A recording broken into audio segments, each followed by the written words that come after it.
Welcome. Thank you all for joining us in this virtual format. I think you're probably all pros, like the rest of us nowadays, on using different web-based platforms for meeting participation. We will walk through the slide deck that was provided to you in advance. We'll touch on our agenda first, but we have a few kind of housekeeping protocols that we'll touch on, and really that's just when we're not as an individual speaking, we'll go ahead and mute ourselves in case there's some background noise. The meeting is being recorded, and then we have our similar rolling agenda items at the end of today's meeting like we do in our in-person work groups. So for example, we'll solicit any feedback from you all at the end, and we will also have an opportunity for public comment. Not a Q&A, but comment from any observers that may be joining us or listening to the meeting today. So with that, I think I might turn it over to you, Ray, for just a few logistic items. Yeah, thanks, Jesse. On the screen now, you should be able to see what your Zoom controls probably look like to you. Just really quickly wanted to go through that. If you need to mute or unmute, you should see a box like this in the lower left-hand corner. You can also use the chat feature if you need to. When we get to the public comment session, for those of you that are in the observer room, if you will, you should be able to click over here and raise your hand to indicate you'd like to have a public comment or leave a public comment towards the end of the meeting. So we'll go through those instructions again really quickly. My cell phone number also flashed a few minutes ago, but I'll say it out loud, 253-241-0131. So if you need anything between now and the end of the meeting, technology-wise, feel free to reach out to me and I can try to coordinate while the rest of the folks are going through the meeting. I think that's it. Any questions before we go back to the agenda for a minute?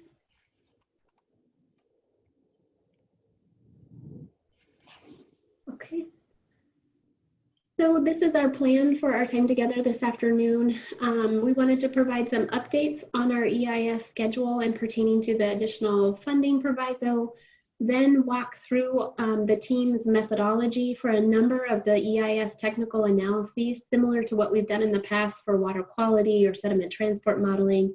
And we have the discipline study leads or the subject matter leads with us today to walk through transportation and air quality and odor. And then we have a few updates that we want to communicate as well on some of our team evaluation in our analysis. Then an opportunity for any feedback and comment from the work group members. And then at the end, an opportunity for public comment.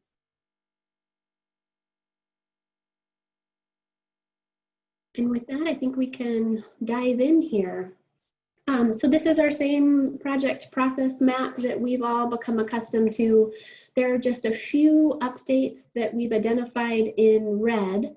They're a little small, I know, on your screen, but starting at the top in our dark blue EIS row, you'll see that we've added a date on top of the draft EIS issuance, and that date is June 30th, 2021, so just over a year from now. That's the date per the supplemental funding proviso that the draft EIS is required to be issued or submitted for public comment by. So we have just made some adjustments in our schedule, our project schedule, to make that happen. So that is our date that the draft EIS will come out. We've also identified in the work group green row the red circles around the technical work group and funding and governance work group in 2020. We right now are planning on meeting back with the funding and governance work group in August, and then having a technical analysis briefing to the technical work group this summer as well. We'll get to a status update on the funding and governance work group work together later in the meeting. When we do that, we'll be talking about how the funding and governance work group representation will be reaching out to you guys as the executives for coordination later in the year, but we don't envision another executive work group meeting in 2020. we'll continue to provide our quarterly briefing or updates as they occurred. But those are really our two updates for now relative to the version of this process map you all saw in November when we last met. Any questions on that?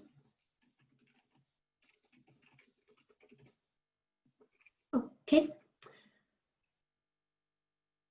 With that, Ray, we could, there we go. I know we've talked with you in the past meetings, some of the challenges we had in being able to get our team out onto the lake to do the bathymetric survey. As folks know, that was a critical data point or input parameter to the sediment transport hydrodynamic modeling and various other disciplines. That bathy survey was able to be completed and provide the data that was needed in January. And then the sediment sampling in the middle and north basins was also completed. That occurred in March, and the data is being reviewed and will be incorporated into the discipline report. So those were two major field activities in the first half of this year that were completed and used to inform our technical analysis.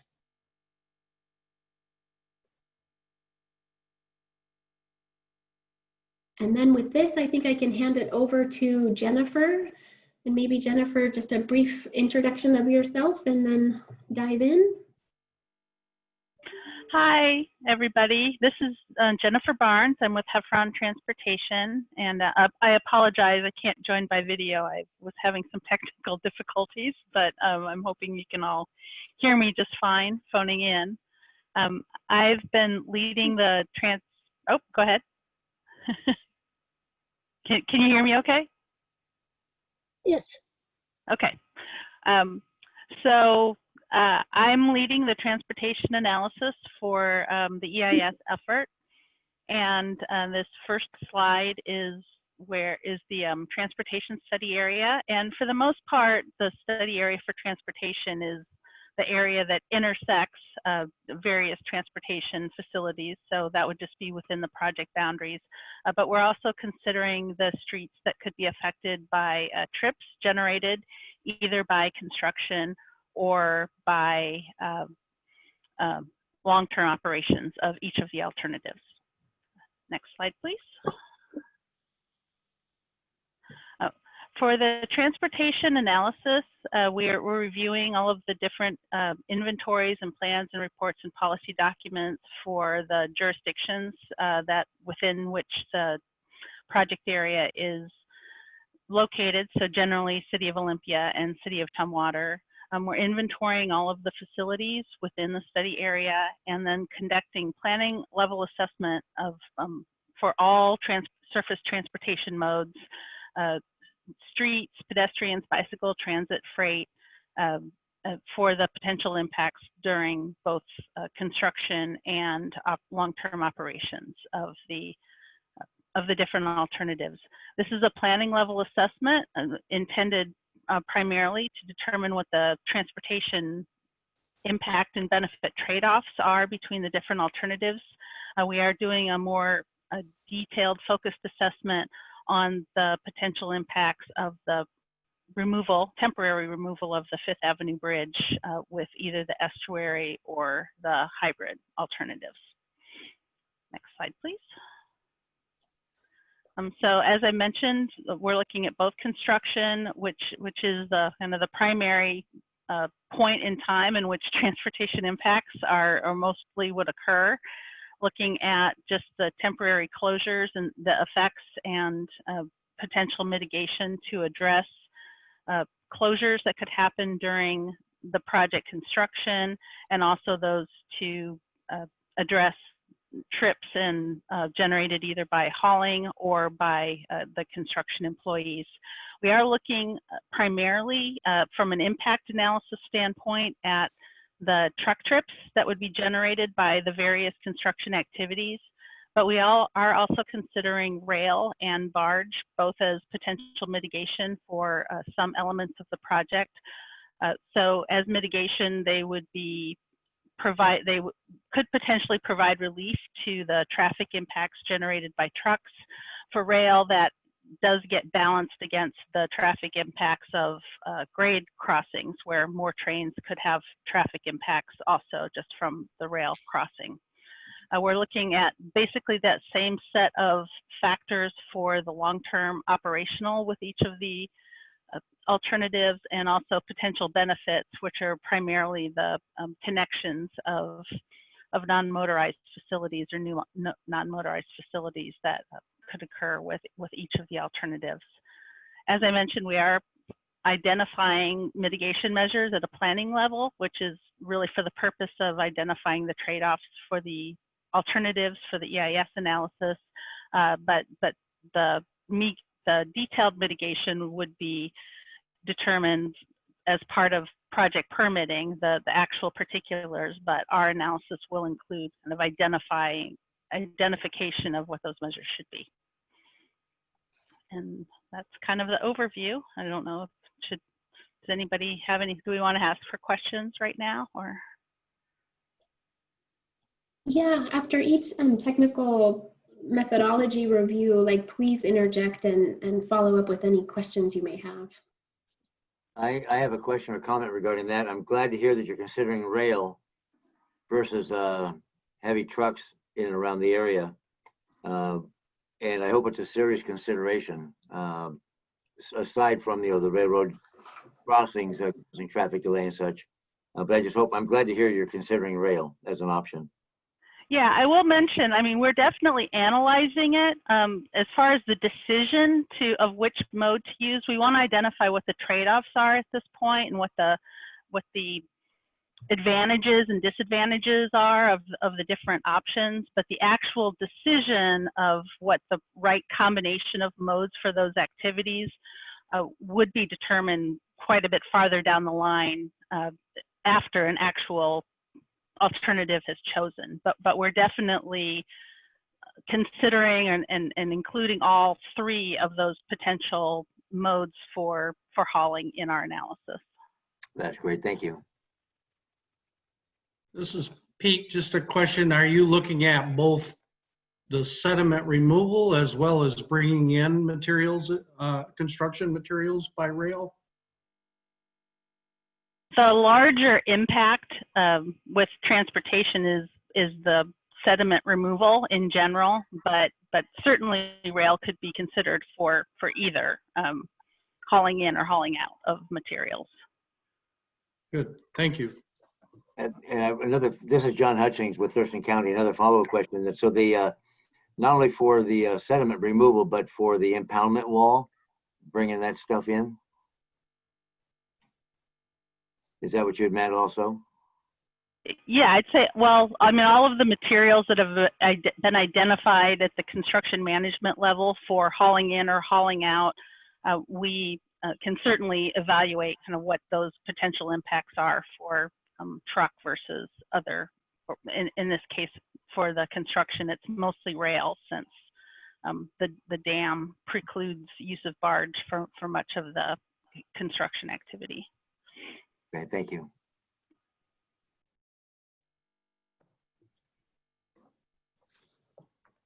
Oh, I think, Cynthia, I think you're on mute still. Sorry. There we go. Sorry. And I apologize. My computer went dead, so I had to reboot it and things. But so I might have missed this. But if you're thinking about hauling in and out, would the rail line have to be reconstructed or changed in any way? Or have you analyzed that? What we would generally be looking at is, I mean, because the area is served by rail, it's just there as an option. So so we're looking at the existing rail. Whether the viability of using it depends on somewhat on where materials are coming from and where they're going to, and also just whether or not an agreement can be made with the owner of the rail. So there are a lot of factors, but we're not looking at promoting rail as being the way to go, or what kind of improvements would be needed to make rail. But we certainly are evaluating kind of what the effect of that option, since rail does serve the site, could be with regard to its reduction of truck trips. Does that answer your question? Yes. Okay.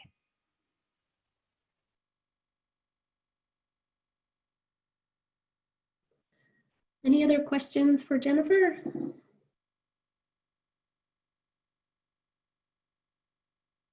Okay, I think with that, and if you think of anything, please feel free to chime in as well. I think with that, we'll move on to the next methodology. And our subject matter expert that is with us to cover air quality and odor is Tim. Tim, do you want to go ahead and do a brief introduction as well? Sure. Yeah. Am I coming through? Yes, you sound good. Very good. Yeah, my name's Tim Sturtz. I'm with Ramble, and as Jesse mentioned, the lead for the air quality and odor aspects of the EIS. The slide that you're seeing in front of you here kind of gives a general depiction of the study area that we're considering. And I want to use that term a little loosely because I think when I say study area, really what I'm intending is the area where we're assessing emissions, whether they be air quality or odor. Certainly we're not limiting any discussion of impacts to just that zone. But really it's going to be, well, let me just say this up front. As I step through these few slides, I'm going to talk about air quality and odor somewhat separately. From the air quality side of things, I'll be looking at, or we'll be talking about and discussing construction-related emissions that really are construction equipment as well as dredging activities. And so that will include that little bit of butt inlet there. From the odor side, we are really more concerned with estuary exposure associated with the action alternatives. And so that's kind of how those two pieces play together in this one picture. Next slide, please.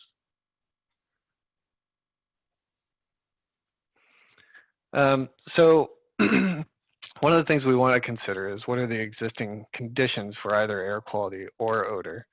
From an air quality perspective, and actually from an odor perspective as well, we're really not anticipating emissions from either of those two things associated with current conditions, what's happening right now. Really, both of those are tied to action alternatives. However, that said, we do want to consider what is the current state of the atmosphere. And as part of that, we would, from an air quality perspective, look to the current designations of air quality under the EPA, which is really just to say, for the project area, are they meeting national ambient air quality standards or not? And is that happening routinely? From odor, it's not as clear cut, but one of the things that we are doing is we're looking at the past 5 years of complaint records from the Olympic Region Clean Air Agency. And we're essentially looking to characterize those and summarize those to put into context what are the sources of odors that people may be experiencing in the Olympia region right now, and how might that play into the project. Next slide, please. So then we can kind of turn to the analysis of impacts. And again, on the air quality piece, we're really focused in on the construction related emissions and those associated with dredging. To address each of those, we're looking to the typical EPA models that are used to estimate those emissions. The one listed here is the MOVES model, which really gets at the construction piece, and we're using EPA guidance to get at the vessel emission calculations.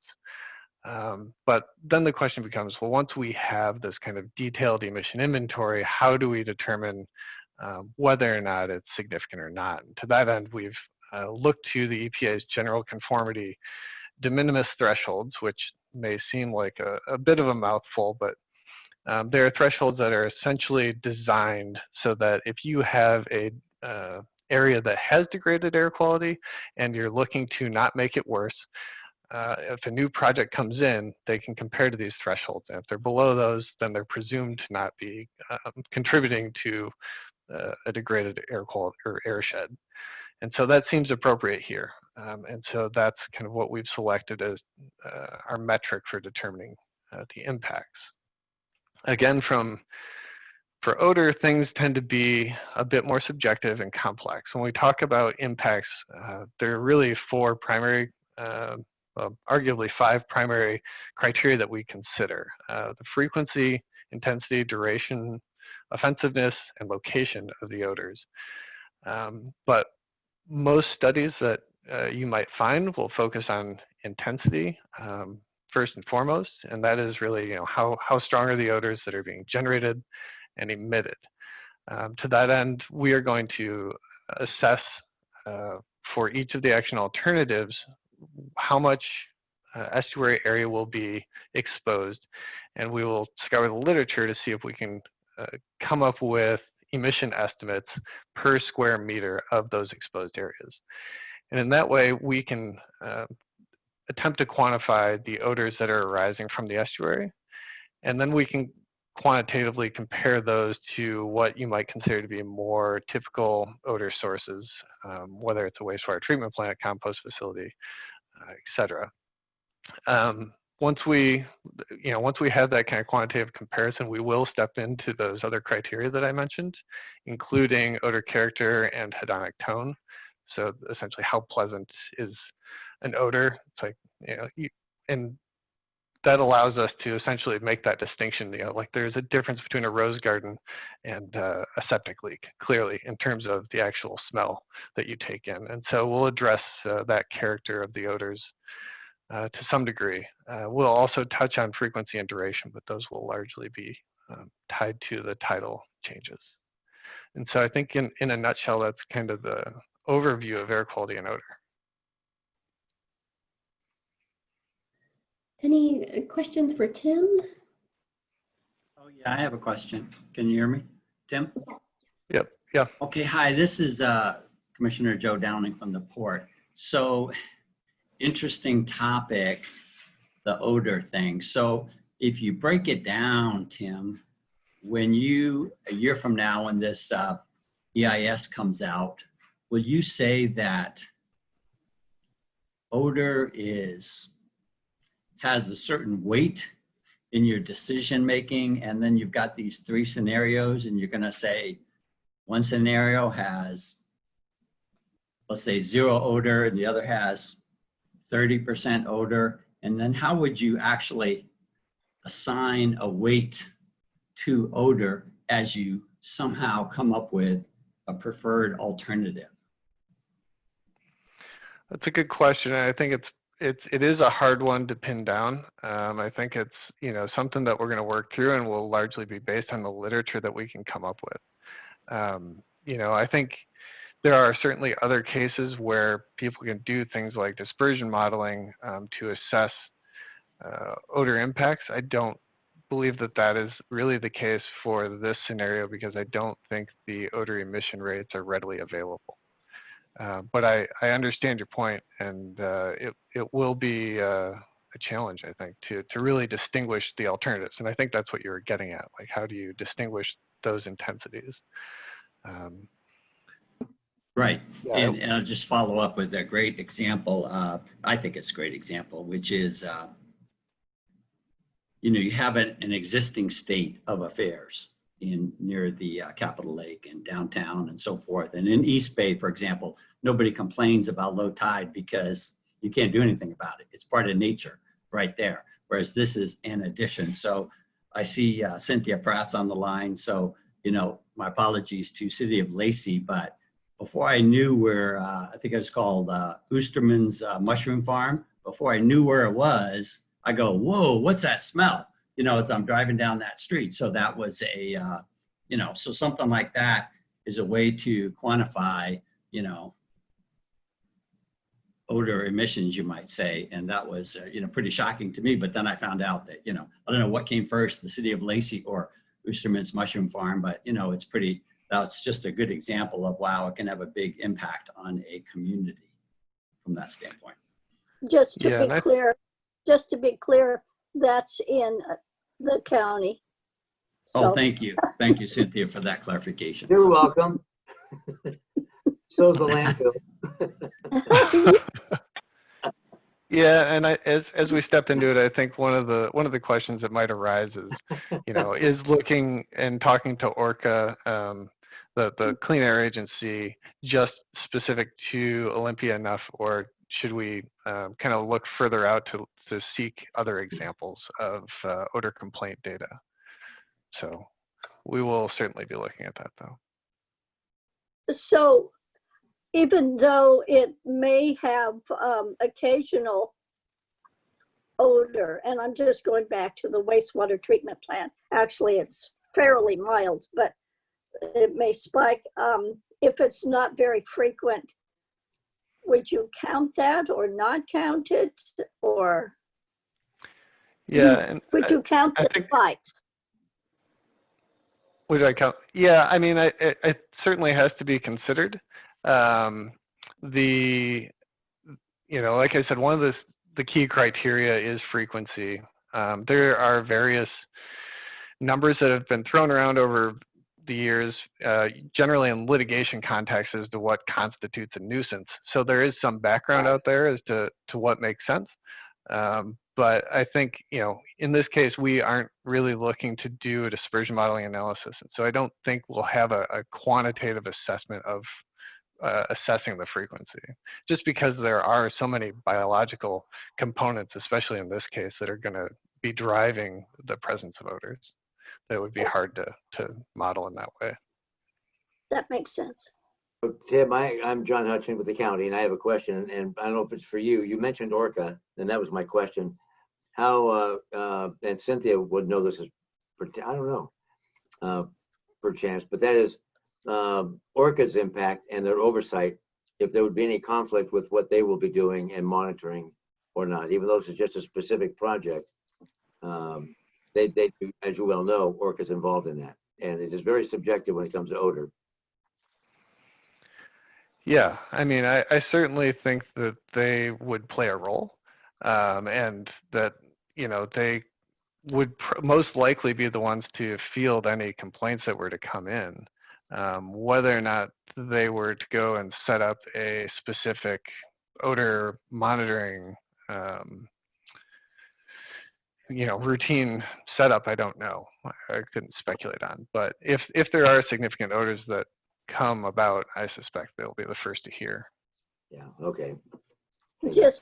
I sit on the board actually, but so if there's complaints, they certainly would check out the complaints. I don't know if they would have a short-term monitoring type of thing of odor complaints. There's not enough staff to do that, but certainly they would have the data if there was some complaints. Yep. If that makes sense. Yeah, that's consistent with the odor data that I've seen from them as well. Is just that they at least have a tabular data, or not tabular, but descriptive data of the complaints that are logged. But yeah, I was not clear as to whether or not they had people that could go and respond to complaints in the short term. But it sounds like that might not be possible in all cases. So this is Pete. Just a question. When you're doing this analysis, are you thinking in terms of during the actual dredging action, or post at the end of the whole thing when the project is completed, or both? Yeah, it's focused primarily on the configuration once the project's completed. Okay. And less on the short term. Because I was going to say, I mean, historically, of course, Capitol Lake has been dredged, so there might be some information there, although, of course, the level of wastewater treatment was different back then, so it may not be representative. If you're thinking about comparisons at the conclusion, assuming it were an estuary, because that's where the sediment would be exposed, I mean, it seems to me a more reasonable comparison is to look at East Bay or Lower Butt Inlet in general, or some of the other bays nearby like Nisqually or Mud Bay as comparative situations, rather than a wastewater treatment plant or a compost facility. I don't quite understand that. That doesn't, to me, that doesn't really tell me anything. Sure, and I think that's just a level of intensity question, and that's kind of why I laid out that criteria. Really, it's, you know, if you were just to think of odors generally, without any character of what they are, but just how intense is it coming out, that's where we'd be talking about comparisons to those other facilities, just rate of general odor emissions. But I think when you start talking about actual impact and the influence on the population and so on, then you're right that, you know, there may be more value in looking at the complaints, which is why we want to look and go down that road of getting complaints. And I think having taking the approach that I mentioned earlier of potentially going a little wider and looking out to see if there are complaints in other bays and areas in the area instead of just right in the project area would be probably quite useful, because I think that complaint data can tell a lot. All right, thank you. Yep.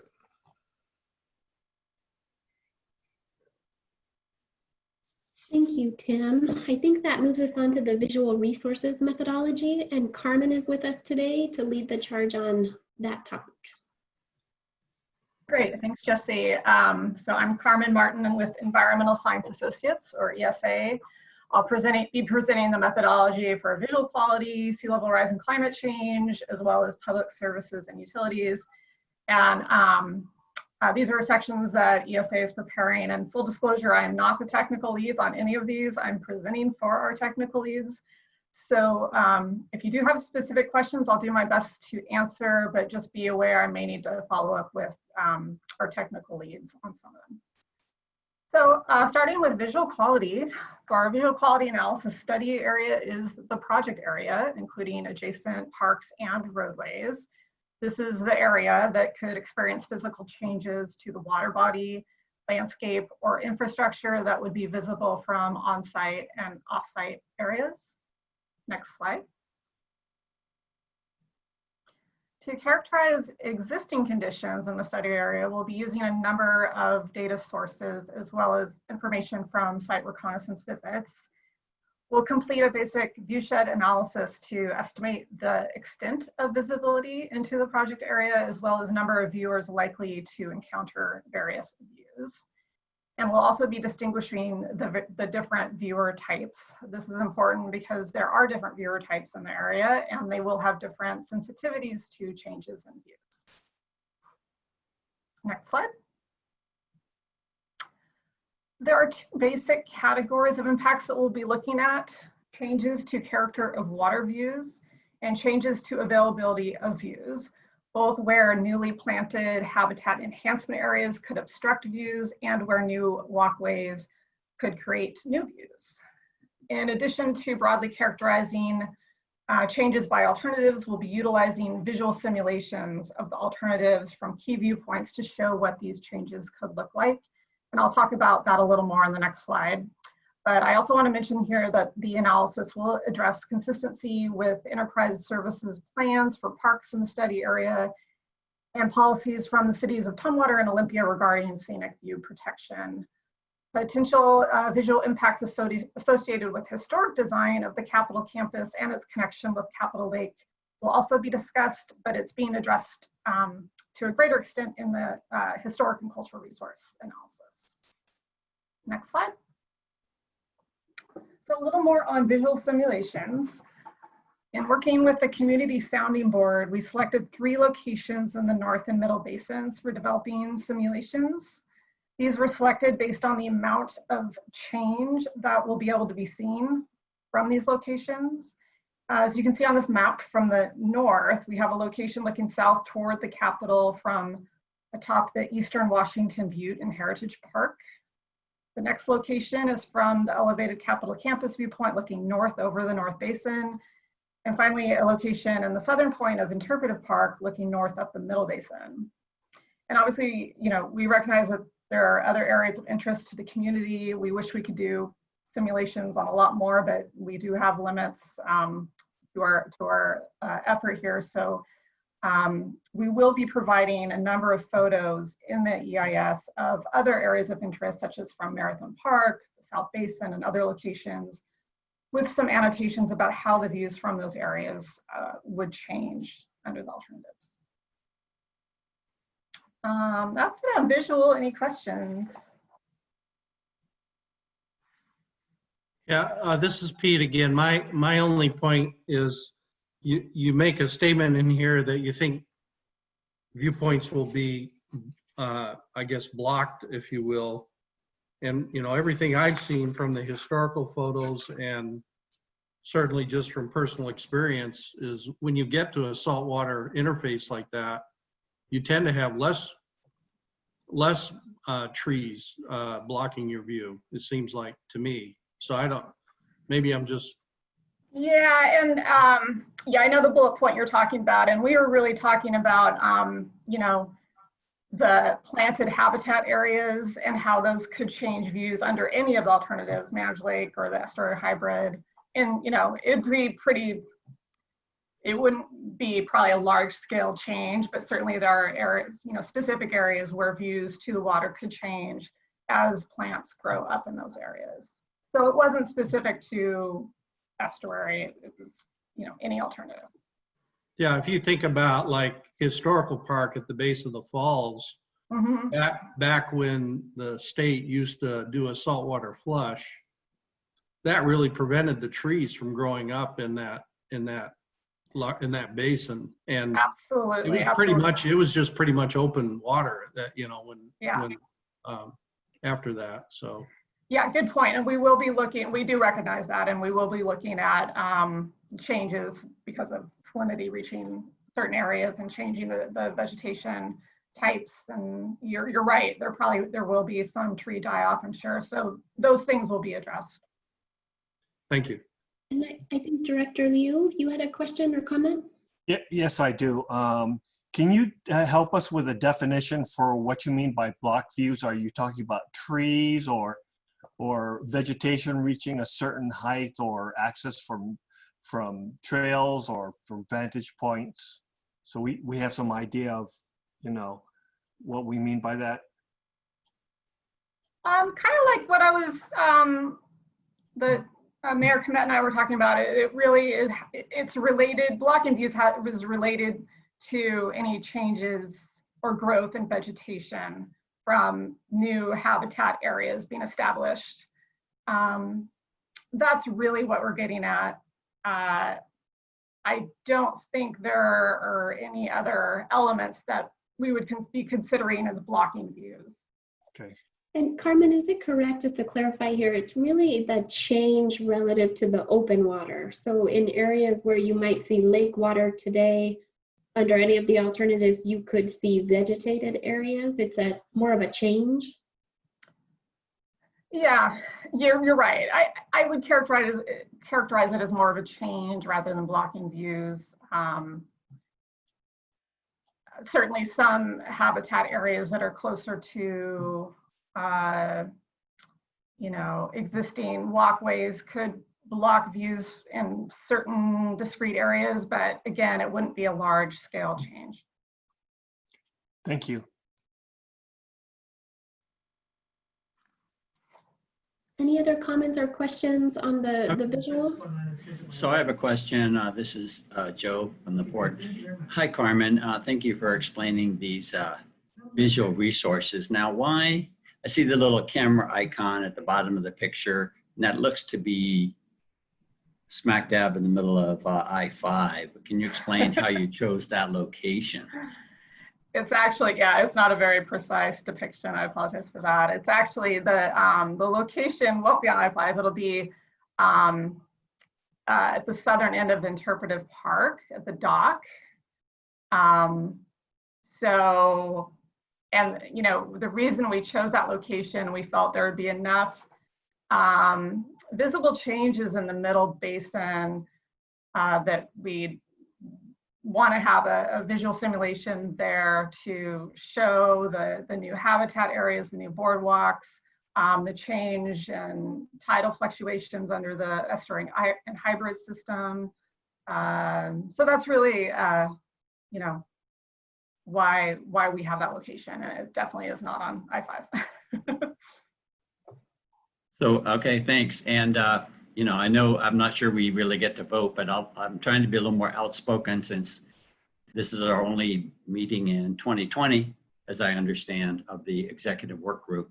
And in addition to all that, I'm new to the executive work group this year. But, you know, I just kind of think that, what's the name of the parkway that goes around the west side of the main basin?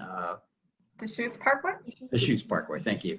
I mean, that's a heavily traveled both by local cars and by a great number of pedestrians using that pathway. That's what I see as I go back and forth to the county offices at the top of the hill, for example, or I go into Tumwater using the Deschutes Parkway. So, I mean, I personally would love to see a visual analysis, you know, from that side of the main basin, because I think that's what most people, the great majority of people care about, is the visual look of the main basin. So, I mean, I guess I would just say if there's any way to add a visual resource data point, you know, I'd like to see something from that side of the lake looking towards downtown Olympia. Yeah, and I'll just say, you know, we did, gosh, we talked a lot about potential viewpoints, and we, you know, worked with the community sounding board to whittle down to 3. And we do recognize that views from Deschutes Parkway are really important. And I think it's one area where we will have a lot of photos in the EIS describing what those changes will look like. But there were some pretty good reasons for selecting the viewpoints that we landed on. But I do recognize that, yeah, the Deschutes Parkway views are really important. And often these are fleeting views as people are driving along the parkway or walking. So it's kind of hard to like pinpoint one single location that would be important. But we felt that the location that we landed on at the southern end of the Middle Basin provides the best visibility into how things will change in the Middle Basin. It kind of captures the you know, greatest amount of change, and that's really what we were trying to go for here. Okay, thank you. Carmen? Mm-hmm. 2 questions. Well, just one question and then a comment. The question is, why are we whittling it down to just 3 selections, 3 sites? Well, to be frank, it's really a matter of level of effort and available budget. And also, I mean, it seems like a reasonable number for an EIS analysis. You know, it's really, it's more important for obviously showing the community what these things might look like, but probably less important from identifying potential significant adverse impacts, right? So from a SEPA perspective, it's a good number. And I think it's adequate for showing potential adverse impacts. I thought it might be a money. I thought it might be a money-driven, but I also want to stand on Joe, Commissioner Downing's shoulders and shout, from the aesthetics or the visual view, 5th Avenue and Deschutes Parkway are far, I think, more critical to vehicular, pedestrian, bicycle traffic by the vast majority of the community, rather than some of the other points. So I just want to echo Joe's concern, but thank you. Okay. Tessa, go ahead.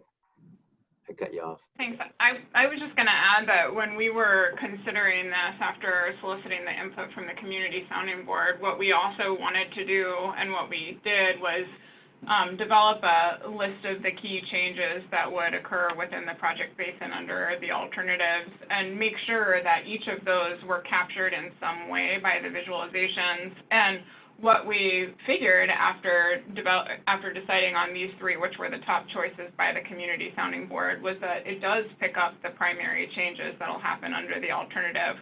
We looked at a potential 4th one, and it wouldn't tell us anything new that we don't already see in these visualizations. I think the point, so we looked at with the community sounding board, there would be 2 points on Deschutes Parkway that could be simulated. And the way that would work is looking into the basin, you would see the habitat areas, and those habitat, and maybe not that much else, because of the elevation of Deschutes Parkway relative to the habitat enhancements. And those habitat enhancements would be picked up in that middle basin location that we show here on this slide, and potentially picked up in a better way that better depicts the change. So just for a little bit more context there. All right, thank you. For what it's worth. So this is Pete. My understanding is that you will look at the entire area. It's just that these would be essentially simulations of what, ground level viewpoint? Is that what these are intended to capture? Correct. Yeah. This is these simulations.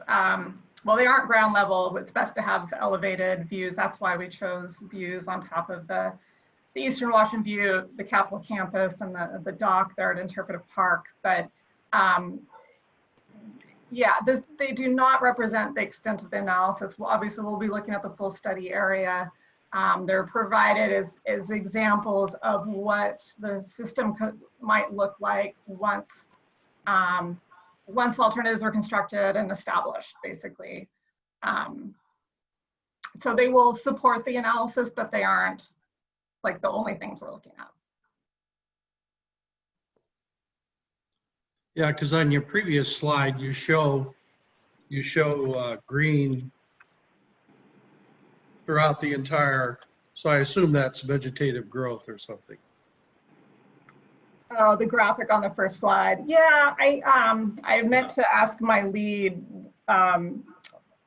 what these were depicting exactly. I think these were just screen grabs from Google Earth, and they're just for graphic interest, but I don't think it's important for for describing the methodology.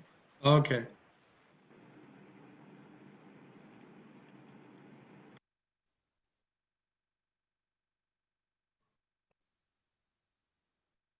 Now I was on mute. Any other comments or questions for visual simulation, or we'll move to sea level rise? Okay. Okay. So the sea level rise and climate change analysis will be looking at impacts from 2 different lenses. We'll be looking at how resilient or vulnerable the project alternatives are from sea level rise and climate change, in which case the project area itself is the study area. And we'll also be looking at the potential for sea level rise and climate change effects to exacerbate or alleviate impacts of the project on other resource areas, such as recreation or utilities, in which case the study area is equivalent to the study area established for those specific resources. Next slide. To develop the future condition for use in the hydrodynamic model, the team evaluated best available science on sea level rise scenarios, including Olympia's sea level rise response plan, as well as projections developed for the state of Washington. Based on that evaluation, we determined modeling of 2 feet of sea level rise in the project area was appropriate, and there were a few reasons for this. One of them being that 2 feet of sea level rise was the high-end scenario modeled by Olympia in the sea level rise response plan. At that level, it was assumed that large-scale adaptation measures will have already been implemented before higher amounts of sea level rise would occur. We also felt that 2 feet was sufficient to allow us to do a relative comparison of how the managed lake hybrid and estuary alternatives would alleviate and/or exacerbate sea level rise effects. Our analysis will describe the range of years in which the 2 feet sea level rise may occur and how that interacts with the project time horizon. We will also consider how the city's medium and long-term strategies would interact with the project alternatives. And the analysis questions I touched on in the first slide, I'll just emphasize those here again. We're looking at how resilient or vulnerable the build alternatives are to sea level rise and climate change, and whether or not the build alternatives would exacerbate those effects on elements of the natural and built environment compared to the no action alternative. Next slide. I have a question on that. Oh, I'll wait till the sea level and I'll wait till it's all done. Thank you. For sure, okay.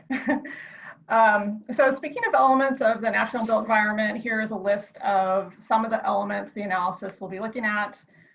We'll be looking at what the impacts of modeled inundation due to combined effects of sea level rise and flood events could have on habitats, infrastructure, parks, and other uses. We'll also be describing at a high level the potential changes due to climate change, such as increased water temperatures, and how the alternatives would perform under those changes. So yeah, questions? There we go. First question, I'm looking at the sea level rise scenario on the previous slide. And it's the bottom line of the first bullet, consistency with City of Olympia's sea level rise response plan. Whether medium and long term, does an impoundment wall, is that included in the city's plan at all for either medium or long term? Impoundment wall, you mean a berm? I don't know if a berm, I think of a berm as something, not just a big bunch of rocks, but perhaps it's a berm, but some type of an impoundment wall.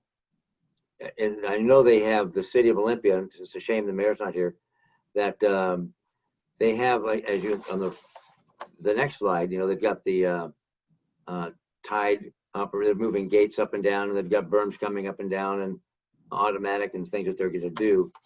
But I didn't know if I don't know how you're defining an impoundment wall and how, if that's a berm or not, and if that is included in the city's plan. Yeah, shoot, I wish someone from the city is here to answer that. I don't recall seeing an impoundment wall in the sea level response plan, but perhaps someone else here is more knowledgeable about that than I am. Carmen, I was just going to say, I think what you were speaking to relative to the berm was that additional material that would be provided in Heritage Park. And we looked at that when the plan was initially released to see if the project would be compatible or would in any way conflict with what the City of Olympia may consider as a response action in Heritage Park. And the good thing is that there wouldn't be a conflict, whether it be a berm or a wall that they were proposing there, because those actions would occur landward of the arc of statehood, which is the extent of project actions for the CIS.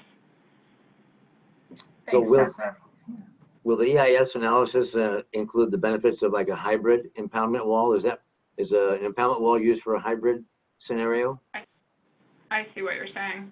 So Carmen, I think, John, is this correct that you would like to understand how a hybrid may perform with the barrier wall that separates the estuary from the reflecting pool? Would we be looking at that? Boy, that's like thought projection. You're very good. Thank you. Yes, that's exactly it. Yeah. Okay, thank you. Yes, and the answer to that is yes, we will be looking at that. Okay, good. We got there. That's a thank for your help. Well, this is Joe from the port. Can I weigh in on this just a tiny bit? Thank you. So Carmen, I've been following the sea level rise because the port has partnered with LOT in the City of Olympia in sea level rise planning. So it seems like as you develop this EIS, you know, each possible outcome that you're considering may have different sea level rise response characteristics. And at the same time, there's a steady state, meaning if we did nothing, we'd still have to have sea level rise planning for the eastern side of Capitol Lake. So it's just going to be interesting to see. You know, I think that it's not going to be the same response depending on the preferred scenario, but you will have a baseline. So somehow you need to accommodate additional response planning with what's going to happen anyway over the next 40 or 50 years. You see what I'm saying? I do, yes. I mean, it is, you're right. I mean, it's kind of a complicated setup. Yeah. And I'm glad I'm not leading this. I'm glad I have our experts leading this. So this is Cynthia. So I agree this consistency with the sea level rise response plan affects lot, of course. And I believe that plan is good for, and don't quote me, but I think 50 years. And is this EIS for particularly climate change, projecting that far out? Is it? It's just the moment that you've done your study, or do you project it as far as 50 years? So that's a really good question. And in general, our project time horizon that we'll be using for analysis in the EIS is 30 years. However, sea level rise is a little bit different because we are basing it on that 2-level rise scenario, which, there's different probabilities for when that might occur in time. Some of them, I think, are within the kind of the tail end of our 30-year horizon, but maybe not quite, but it definitely extends out beyond that. And so we will be looking at a further time horizon to account for that range of years where that 2-level rise could occur. Okay.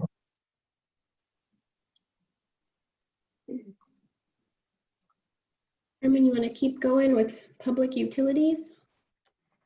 Sure. I have one more question. Oh, yeah. Can you go back to the other slide again? Yes, this one. On the analysis question, very first bullet point, this very first bullet point is kind of troubling to me. Shouldn't it actually, Bill, say that the climate change impacts exacerbate the build alternative rather than the build alternative exacerbate sea level rise?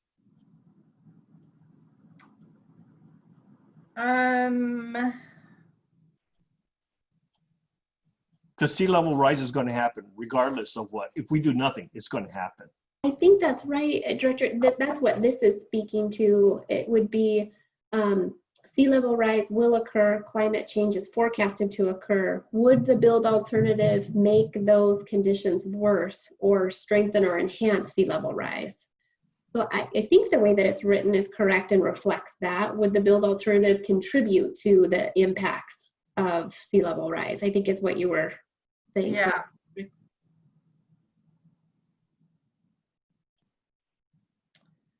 Yeah, I think it's the way it's stated is what we intended because,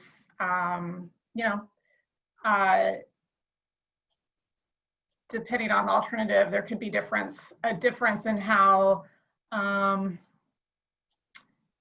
combination with, say, flooding or whatever, it could exacerbate sea level rise effects or make those effects, felt quicker than they would normally. But I think that is what we intended.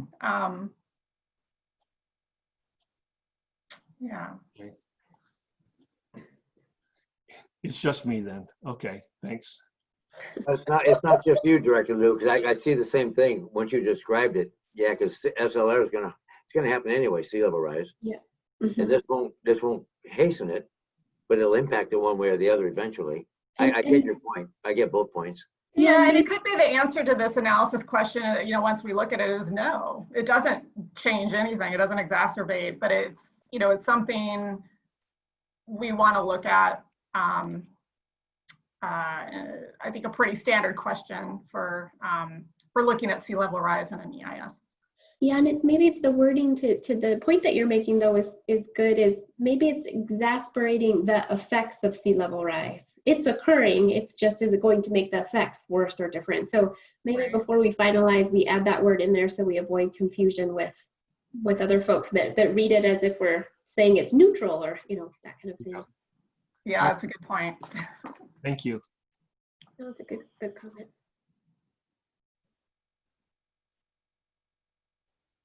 Okay. Okay. Oh, there we go. Okay. So the analysis of potential impacts on public services and utilities will include those services and utilities that would be affected by construction or operation of the project alternatives. So the study area includes the project area and areas immediately surrounding the project area, including all potential staging and construction areas. Next slide. So our first step is to confirm the services and utilities within the study area through maps and other data from local utility and service providers. We'll then determine how those utilities and services correspond with the project area and construction areas using conceptual plans developed for the alternatives and through discussions with Moffitt and Nickel, our design lead. In general, this will be fairly high-level analysis, given the very conceptual level of design developed for the EIS. However, we do anticipate a more detailed assessment of potential impacts from Fifth Ave bridge removal and reroute under the estuary and hybrid alternatives. Next slide. So just real quickly, factors that will be considered in the analysis of construction effects include access to public services, potential for proposed construction activities to conflict with utilities, and temporary service outages as a result of construction. I would say construction is really going to be the big focus of this discipline for sure. Factors considered for the analysis of operational effects include increased demands on public services and utilities and any potential risks to public services and utilities posed by alternatives. So that's just a quick overview. Any questions? Hi, Carmen. I had a question. This is Joe. It's going back a couple of slides, but I missed because I have not been on this committee for a long time. What do you call could you please define the build alternative, what that phraseology means? Oh, sure. Yeah, that's just referring, it's also sometimes called the action alternatives, and it's basically the managed lake, the estuary and hybrid alternatives. So it definitely means just one of the alternatives. It means one of the alternatives, yeah. It doesn't mean only estuary, and it doesn't mean only lake. It means the hybrid or the hybrid alternative. It means any of the alternatives except for the no action. Oh, I see. Okay. Yeah. Okay, okay. Gotcha. Yeah. I'm with you. Thank you. I have a question. And that is, when I look at the public services and utilities, the analysis of impact, is that at the micro or the macro level? And by that, I mean, I presume it's right there immediately adjacent to the project itself. However, not too far away is Percival Creek that empties into into Capitol Lake. And with the sewer pipes that have been twice now with raw sewage from a pipe break, does the utility study go as far as Percival Creek? Because I haven't seen that pipe in dozens of years, but if it needs to be replaced, would that be addressed to prevent raw sewage from going in to Capitol Lake? Is that part of the utility study or analysis? I don't think so. And the reason we focus the study area on the immediate project areas, because we're really looking at utilities that would be directly affected by project construction or operation. And so unless that Percival Creek sewer pipe would be disturbed during construction or somehow affected by operation, yeah, it wouldn't make sense to look at it in the EIS, if that makes sense. It makes perfect sense. I just wanted to say it at least, because twice now in the last year or so that has occurred. Oh, certainly. And not to say that that pipe or other pipes in the general area don't affect the basin, but they aren't being affected by the project. So Great, that's kind of the distinction. Thank you, Carmen. Mm-hmm.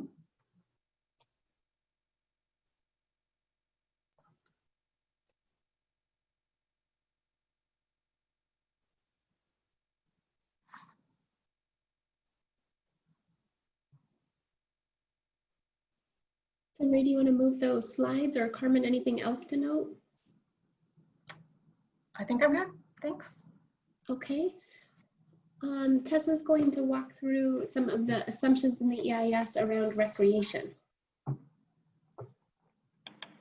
Yeah, thank you, Jesse. And I think we are changing into our next agenda topic. And so I guess I'll just do a quick last call for any last questions from the members on those technical disciplines. And if there are none, we'll cut Jennifer and Tim loose, which is one of the beauties of this online meeting format.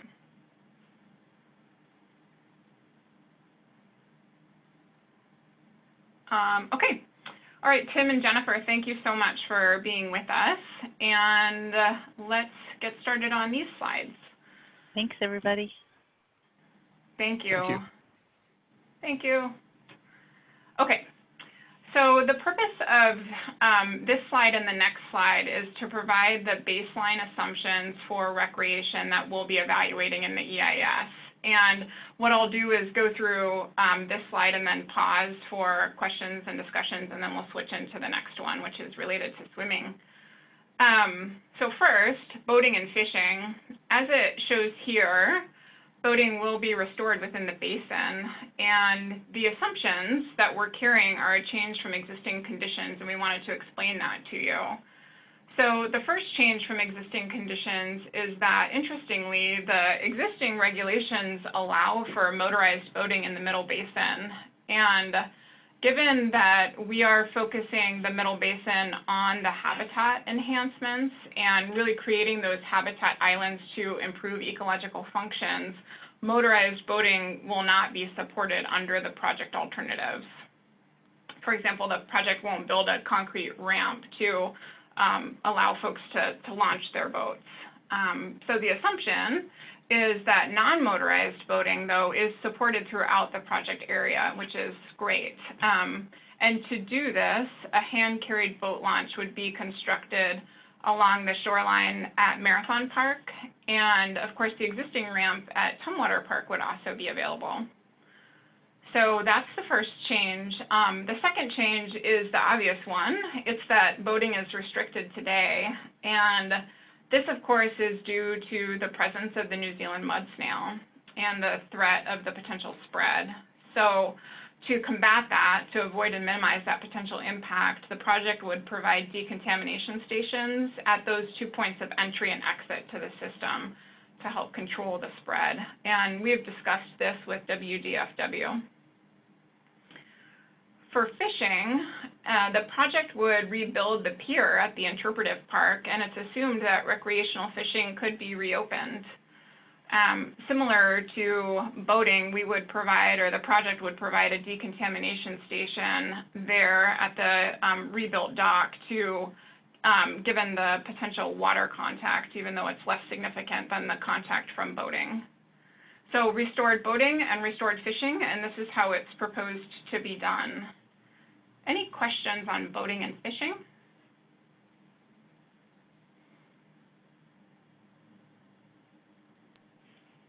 Okay, let's move on to the next slide. I'll go through this slide and then I'll pause for questions as well.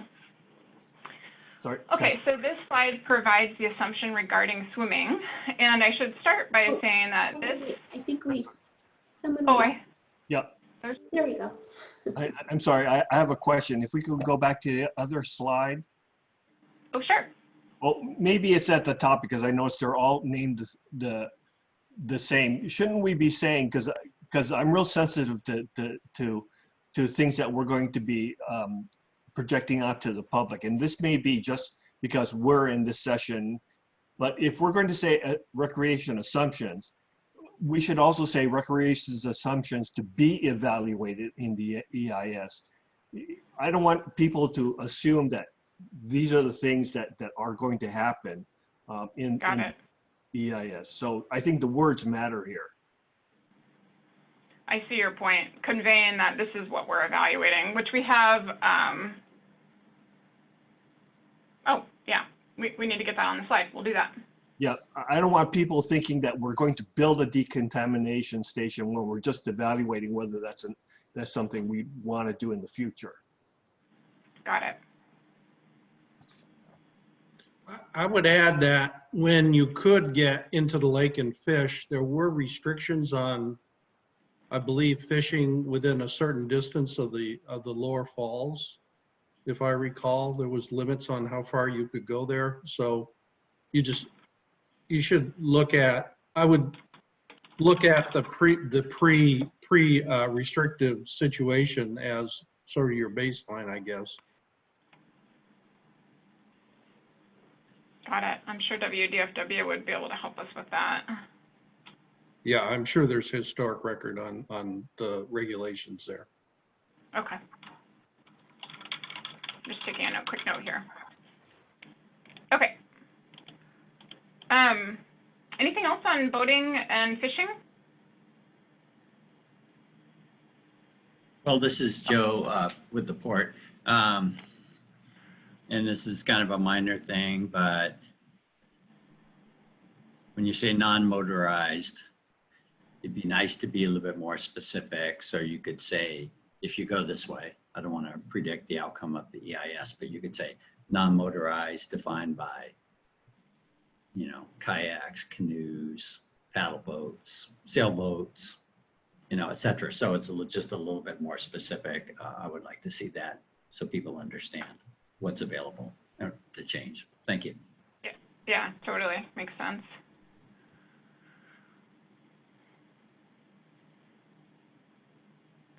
Okay. All right. So we'll get into swimming now. So this slide provides the assumptions regarding swimming, and we did want to start by saying that these assumptions have been carried since CLAMP. They haven't changed since that time. And so formal swimming facilities, which are lifeguards, swimming beaches, are not included under any of the project alternatives.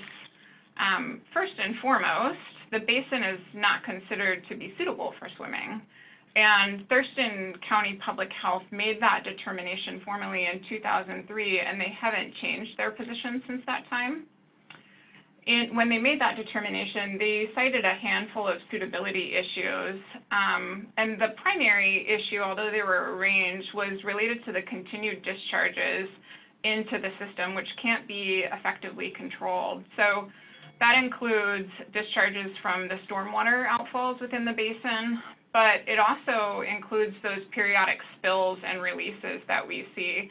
So Commissioner Hutchings mentioned that there have been sewer discharges into the system. We all remember that spill last year of the 600 gallons of transformer oil, and all of this creates unsafe conditions for swimming in Capitol Lake.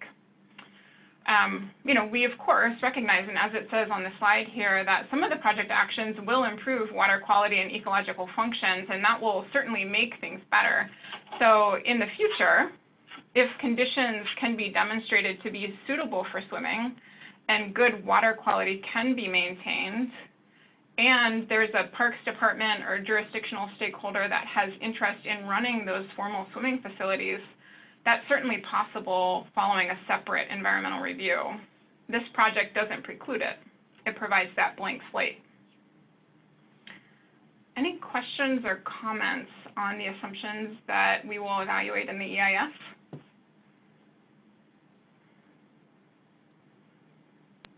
So this is Pete, and I just wanted to reiterate somewhere in here, I guess it's maybe a little later. No, I guess it's here that you talk about no known jurisdictional support for swimming. Actually, it's the next slide, I guess. And I had asked our Parks Department if they had ever been contacted regarding this issue, and they couldn't recall, and we have a long-term Parks Director, they couldn't recall any conversation regarding this. So I've been around a long time, and I don't remember any discussion about this, at least from Tumwater's perspective. I don't know about Olympia, but I'm not sure that's a correct statement, is all I'm saying. I don't know if there is or isn't support. We've never been asked the question. Got it. So the question, Mayor Komet, is, you know, how do you substantiate this, what we have on the next slide that says no jurisdictional support in formal swimming facilities? And we can switch over to that slide in a second. Maybe we just head back to the last one, but let me respond to why that is what we know. So it starts as I mentioned, with the assumption that was generated by the jurisdictions in CLAMP all those years ago and has been carried forward and not changed since that time. Additionally, I'm just going to step through a couple of things here. In phase 1, when we were working with our technical and executive work groups, we were discussing what active community use meant within the project area. And at that time, we discussed boating and fishing. And those are represented in the project purpose and needs statement. That statement doesn't discuss swimming. Additionally, scoping, which is the formal start of the EIS, we didn't receive any jurisdictional interest for formal swimming facilities during that process. Since that time, there have been monthly meetings with Olympia administration, and there hasn't been interest expressed in those meetings at that level. And additionally, when we discussed the optimized alternatives with each of our work groups, we didn't hear at that last round of meetings there being interest in swimming, but we did, of course, specifically discuss boating and fishing.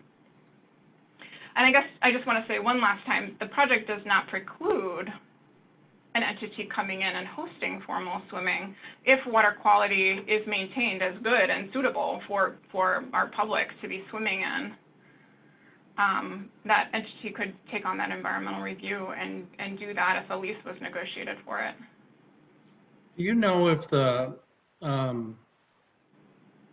where in the CLAMP materials this was discussed? Yes. I couldn't cite right at this moment the exact document, but we could pull it. We could pull those discussions, yes. Could you do that? I think it would be helpful to have that background. Take that note. Yeah. I mean, I think from Tumwater's perspective, this is really, it's primarily an Olympia issue because I think they were the ones that operated the swimming facility before. And so I don't know where they're at with this. Are you saying though that the unsuitability would apply if it were a freshwater lake as well? Could you ask that again? You're saying that the Thurston County said it was, well, it is a freshwater lake. So I guess the decision they made back in, would you say 2003, and certainly before that, was that it was unsuitable for swimming as a freshwater lake.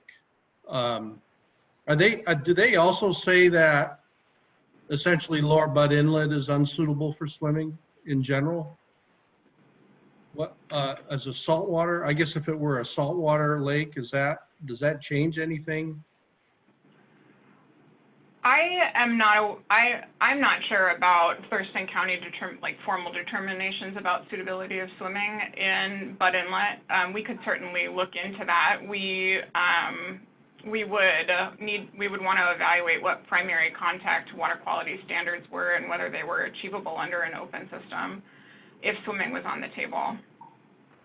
Yeah, I do recall, I mean, historically, there were articles even dating back quite a few decades about people getting rashes from swimming in the water and those sorts of things. So, right. So I know there's that historical context, and that may have weighed into their decision. But of course, those were days when there was different levels of water quality treatment and all of that as well. So, and the brewery and all of that. So, well, I think this is an important question because I think there's some expectations that if there were a freshwater lake in particular, that it would be suitable for swimming. And to start out with the assumption, it seems like there needs to be some discussion about this and not just simply dismissing it as nobody wants it, therefore we're not going to look at it at all in the EIS. So I would encourage you to gather that historical information around that and talk about these factors like stormwater or other things that you think are such that they would most likely not allow swimming in that area, if that's the analysis. And Mayor, So, I may, this is Cynthia. Are you saying that they should designate what is the fatal flaws about it, or just cite things? Or, I mean, I would think oil and sewage would be kind of a fatal flaw to swim, but are you thinking that that may not be a reason not to swim? Well, I guess I'm just saying that the analysis, as I understand it, is not going to include the option of a swimming facility. And to just say, well, we're not doing it because nobody asked for it during the public comment period, seems like kind of shallow to me. I think you've got to Not our talk intent. more about Yeah. the reasons behind why swimming was prohibited to begin with from a historical perspective. I don't know. I just, and if there's, factors now today that are there, then talk about those factors. So Mayor Komet, I think what you're saying is really kind of in the EIS, you would expect to see an expanded discussion on the bottom three bullet points on the slide. So relative to the suitability that's described in point 3 and how water quality would be improved on bullet 4. Is that what you're saying? It's just that discussion would be bolstered, and that is our intention, is to describe that in the EIS as needed. yeah, I guess, again, I'm just saying that to simply say we're not looking at it because it wasn't requested seems insufficient. I think the EIS has to talk about water quality and swimming. I mean, swimming has higher standards, obviously. And So- that's our intent. We had no intent of just dismissing it. I think you're right. You're exactly spot on. It has to have a robust discussion or description of all of the factors that are considered in the conclusion. I think you're right. And, Yeah. and Go ahead. can I just weigh in Yeah. to build on what Mayor Komet said, is that, we're working towards 3 different alternatives. In one alternative, I won't say which one in my mind, but one alternative might have more likely to have swimming as a possibility, which then becomes, you might say, a selling point. I guess I will say which one. In the hybrid concept, you're dealing with a much smaller lake, so there's more ability perhaps to control the water quality.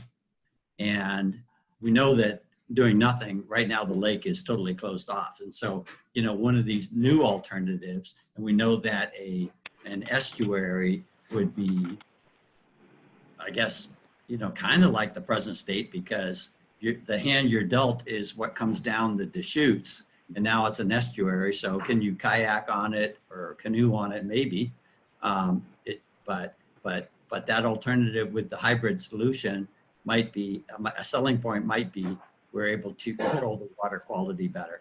I do not know this, and it depends on which stormwater outflow, et cetera. But I just want to build on what Mayor Komet said, is that, you could do some good work with this. And, sometimes there's a silent majority out there that's really not weighing in, but I can't believe that people would not enjoy a swimming facility if it were available, is all. May I jump in then? Tessa, I'll back up the commissioner and the mayor as well. I've been here long enough that I remember taking our kids down to the swimming hole, down to Capitol Lake to swim in the 80s. I wouldn't let them do it or let the grandkids do it now. But when I read, I've heard from several, numerous constituents that know I'm on this executive work group, and are saying they would love to have a swimming facility down there. And I thought people weighed in on the community sounding board that we had to that end, that they would like to have some type of a swimming hole. But when I read this, the recreation assumption, the first several bullets just kill it dead. Public health says no, swimming facilities not included, consistent with CLAMP. But at the bottom it says, oh, by the way, in the future, if supported by water quality, it's kind of like an afterthought. I'm glad that's included in there. That's not off the table. And this isn't criticizing. It's not a critique of anybody's work, because this is just amazing work. I just want to be sure it's still being included, because I still believe it's a desirable recreational use, not only for the lake, but for the community. That's what I'm hearing from my constituents. Thank you.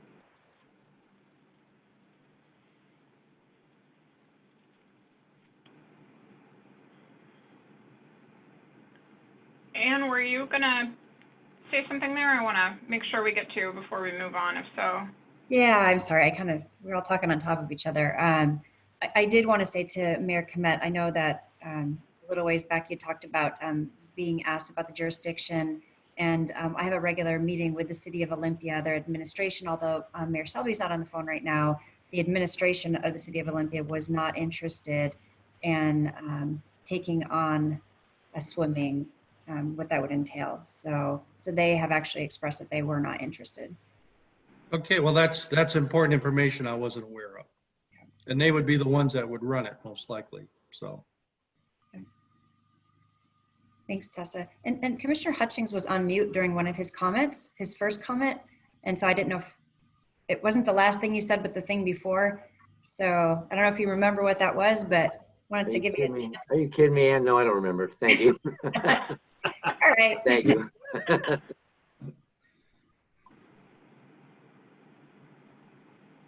So I have a question.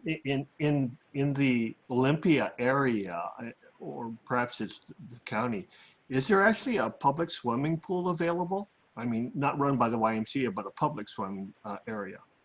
You don't want to ask that question. Oh, Chris. sorry. I withdraw my question. There are, depends on where you are. There are a couple of lakes, actually a few lakes that have places where people swim regularly. There are several of the schools have swimming pools, and of course the Y, and then private facilities like the Valley Athletic Club have swimming pools. For the most part, those indoor swimming pool type facilities are not what I would call not generally available to the public. You have to be a member or something to that effect. So, I mean, that's been, not that a public swimming pool wouldn't have membership fees, but that's kind of been the sore point, and why I think Olympia right now is doing a feasibility or a preliminary feasibility look at a potential public swimming facility. So, yeah.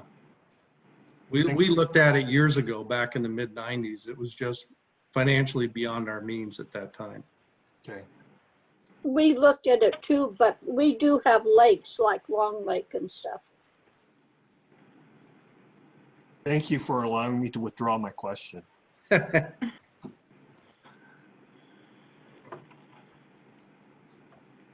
I just want to say thank you for the conversation on this.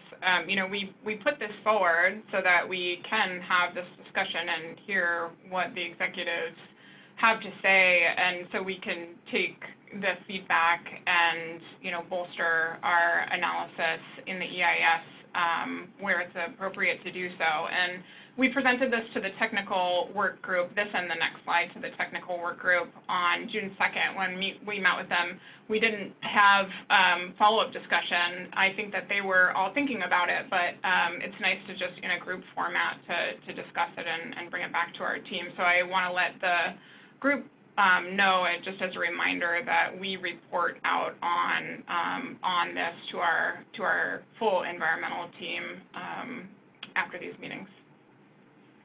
Good. I just wanted to pass on that Cheryl said she is driving in a car and was calling in and she lost signal and she can't get it back. So That's why she's no longer online. Got it.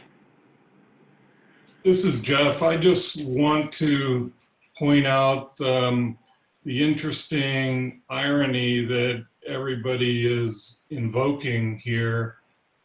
Despite the many years, in fact, decades of the tribe saying we need to improve water quality for fish, we have made very little progress in that regard, as the jurisdictions still dump their waste into the river and the lake, and not, including, of course, WashDOT in that regard with I-5. And, here you spent a good bit of time discussing the water quality you would need to improve to go swimming. Like I said, interesting irony.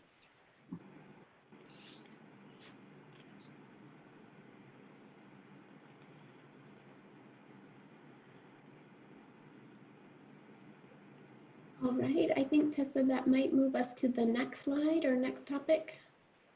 Okay. All right. So we have got this slide in the presentation to report out on additional work that our team undertook to evaluate the concept of a freshwater pool under the hybrid alternative.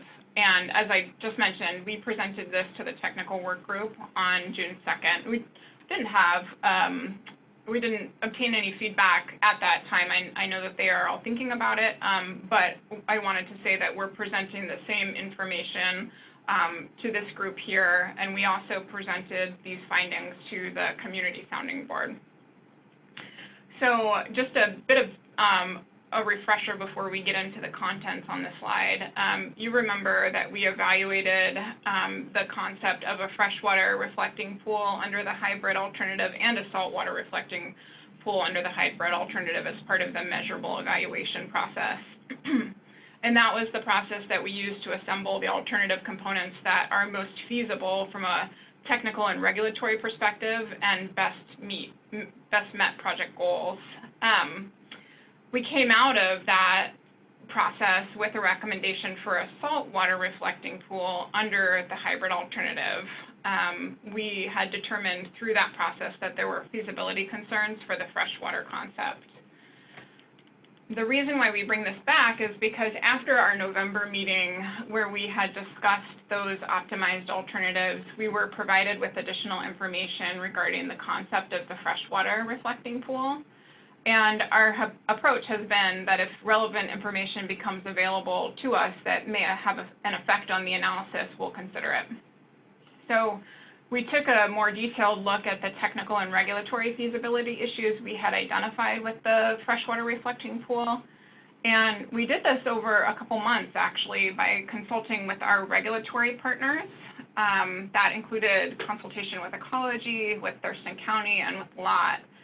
And following the coordination, we did reaffirm the results of the measurable evaluation process, which was the recommendation for a saltwater reflecting pool under the hybrid alternative. So let me go through what's on this slide, and then of course we'll pause for questions.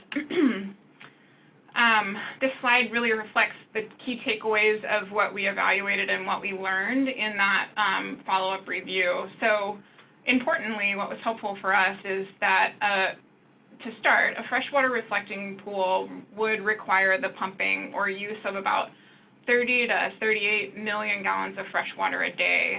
And the reason why that volume is required is because that's what would maintain a multi-day flushing rate, a multi-day turnover of that water in the reflecting pool.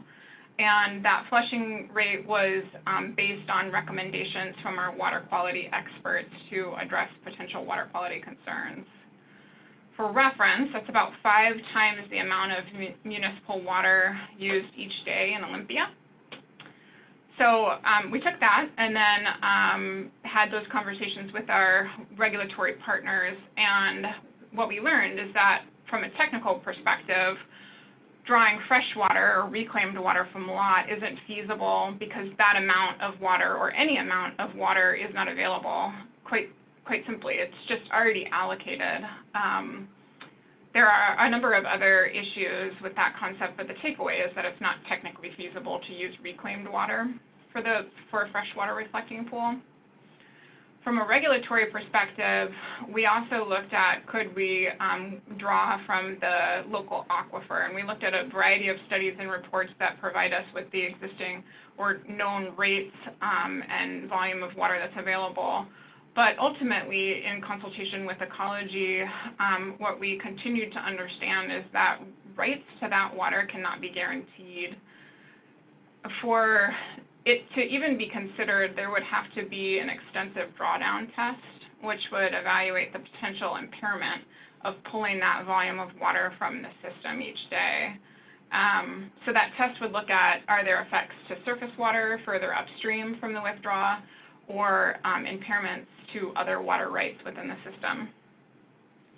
And additionally, the concept would have to pass a heavily scrutinized public interest test. This is another requirement of the Department of Ecology.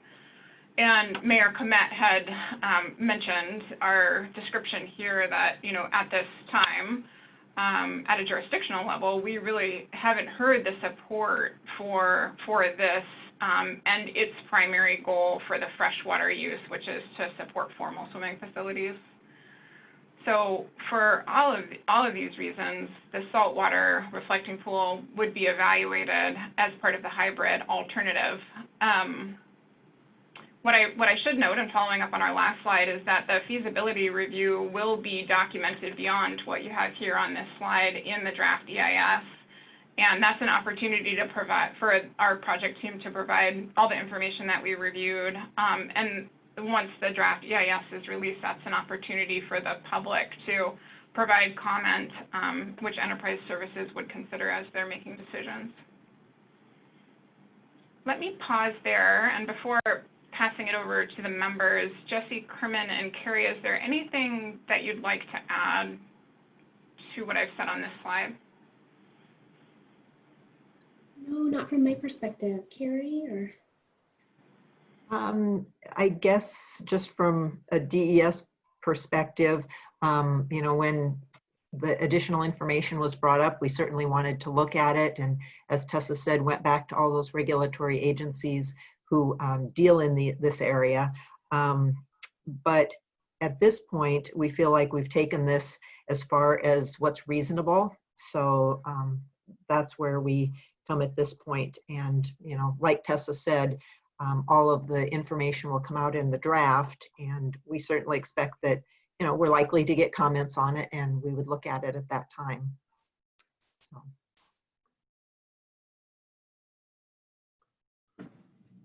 So this is Pete. What was the lake volume? So you mentioned that the 30 to 38 million gallons, that represents, I guess, a turnover in the lake of every so many days or something. What was the volume of the lake that you were using to make that calculation? Our engineers, so we had our engineers look at what that volume would be based on the size of the lake that was established during scoping and provided in the optimized alternatives. And they worked with their water quality experts, given the volume of the lake, the depth of the lake, what the required turnover rate would be. So do you have that actual number off the top of your head, or available? I don't have that number to report out today, but we would provide that description in the EIS. Because I guess I would agree on the surface. I mean, 30 to 38 million gallons of water, that's 2 to 3 times the amount of water that lot discharges on a typical day. So that's a lot of water.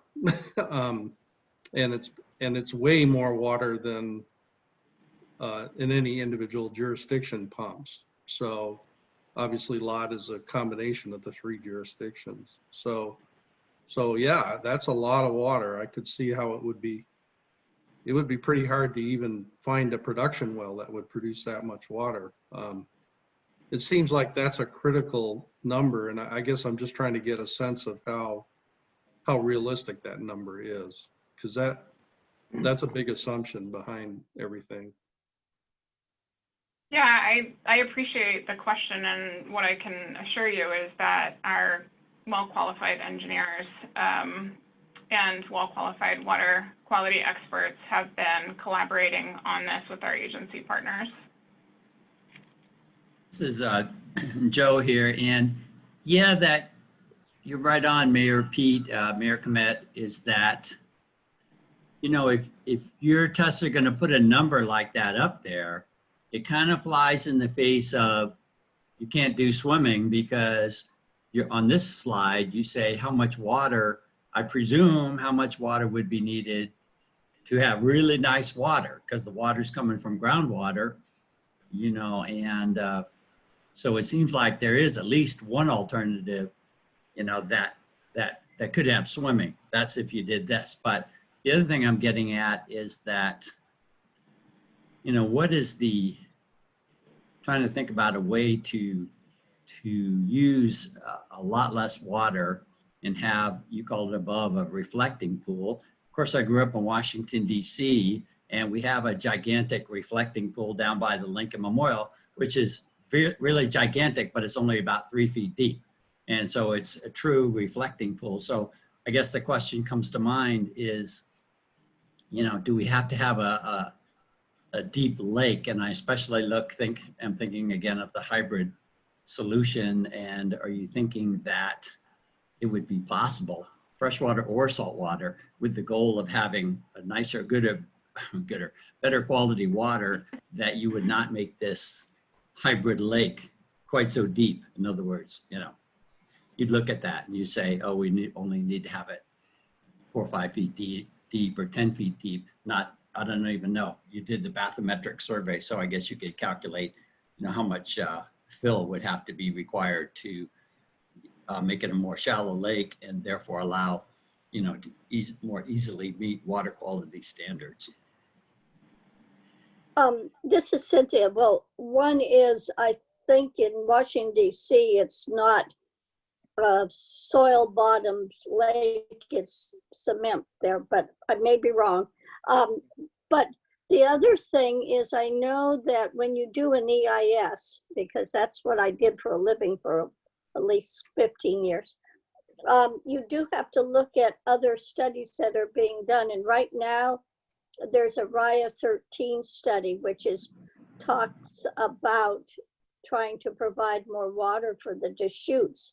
So this may, if you try to make sure that they don't conflict, this part of it may be problematic, in my opinion. In what way, Cynthia? Because well, if you're worrying about pulling groundwater or talking about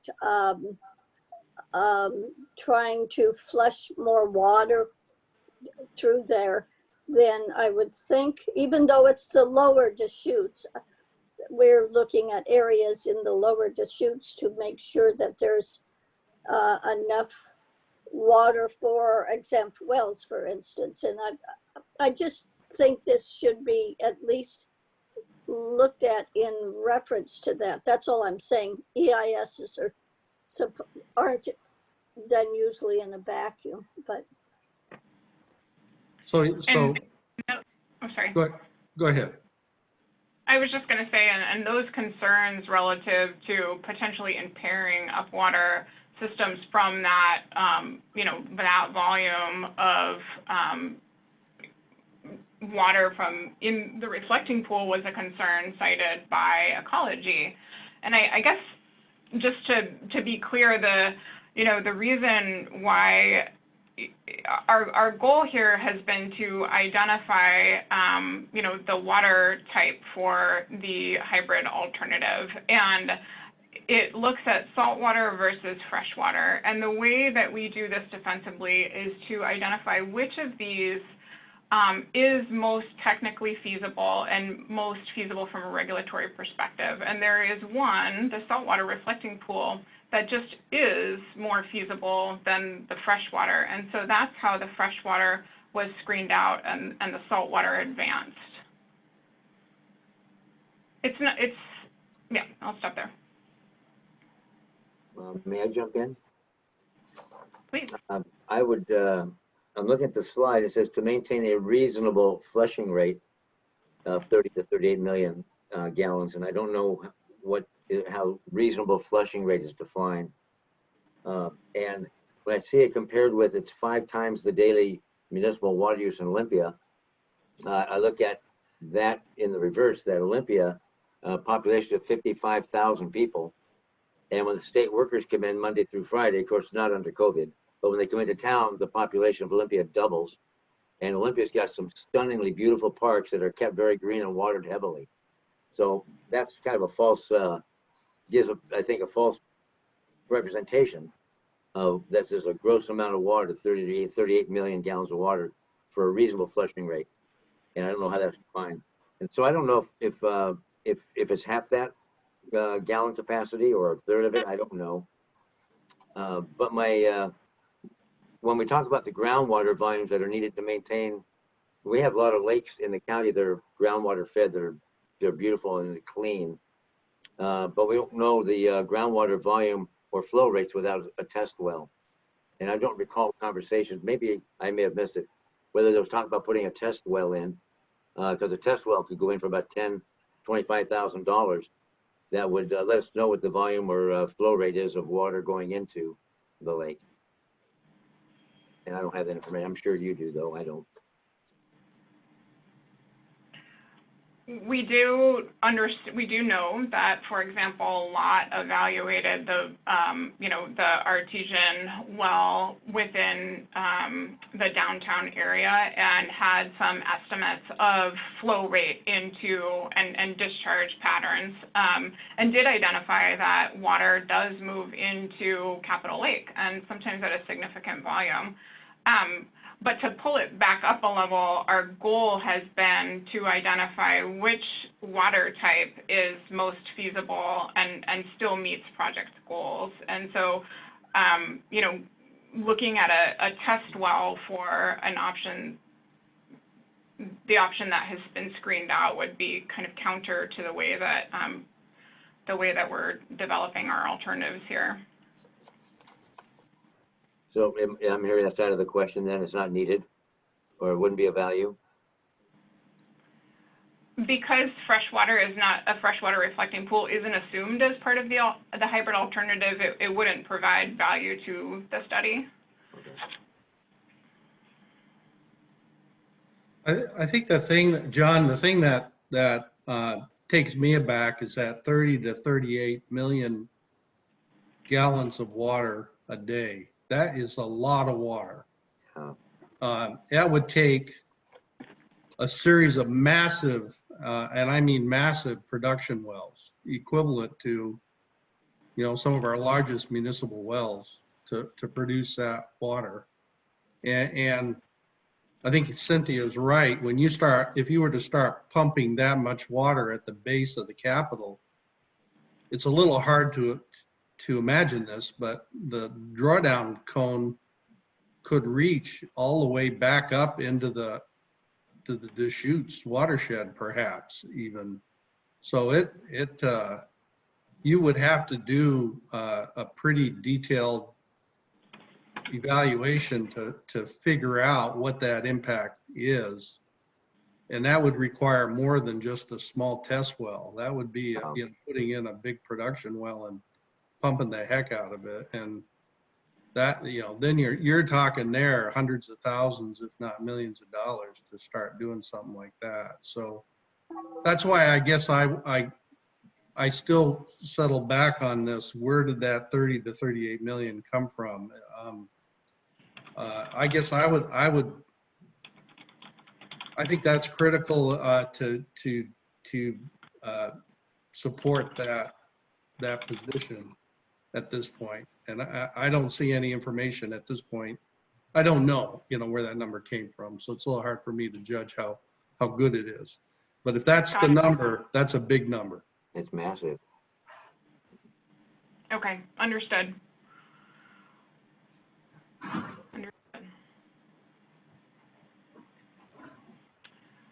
I am looking at our time. We have about 8 minutes left in the meeting.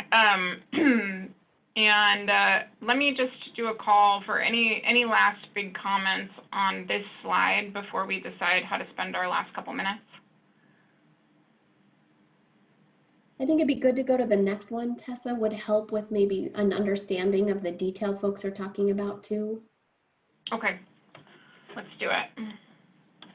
Okay, so we have this slide in all of our slide decks for each of the meetings that we did this month, and we thought it would be helpful really as the last slide so that we can reflect on what this means for the slide that we just reviewed and also looking forward to our next year of the process. So the concept is all about what's pre-decisional information, and pre-decisional information are the results of modeling, field work, other data that may contribute to the selection of a preferred alternative to a decision.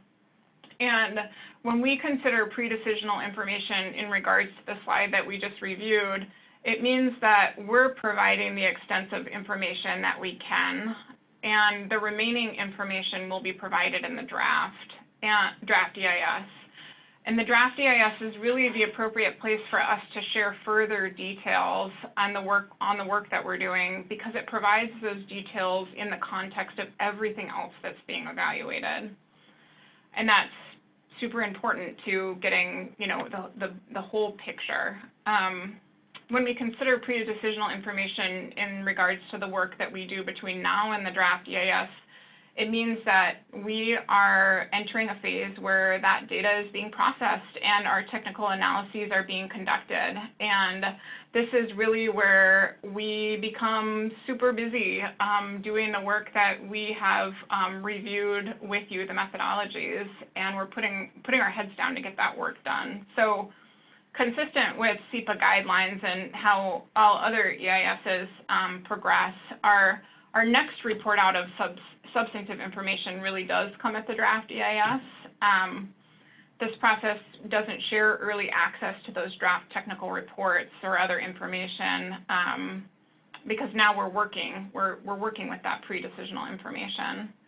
So we thought that was important to kind of close out the discussion that we had today as we look forward. And before I open it up to Carrie or Carmen to add, we did want to thank you for your patience with this. It is hard, and just know that we are working hard to process this data so we can bring you a good defensible analysis next June. Carrie, Jesse, is there anything else you wanted to say on that one? No, I guess I would just echo kind of what you just said, Tessa. We know everyone wants to see the information as soon as possible, but this process really ensures that everyone gets the same information at the same time and has that same opportunity to provide feedback. And it really protects the integrity of the process, which we're working really hard on. So, I mean, we do appreciate everyone's input and your participation. And your patience, I guess, as we work through this.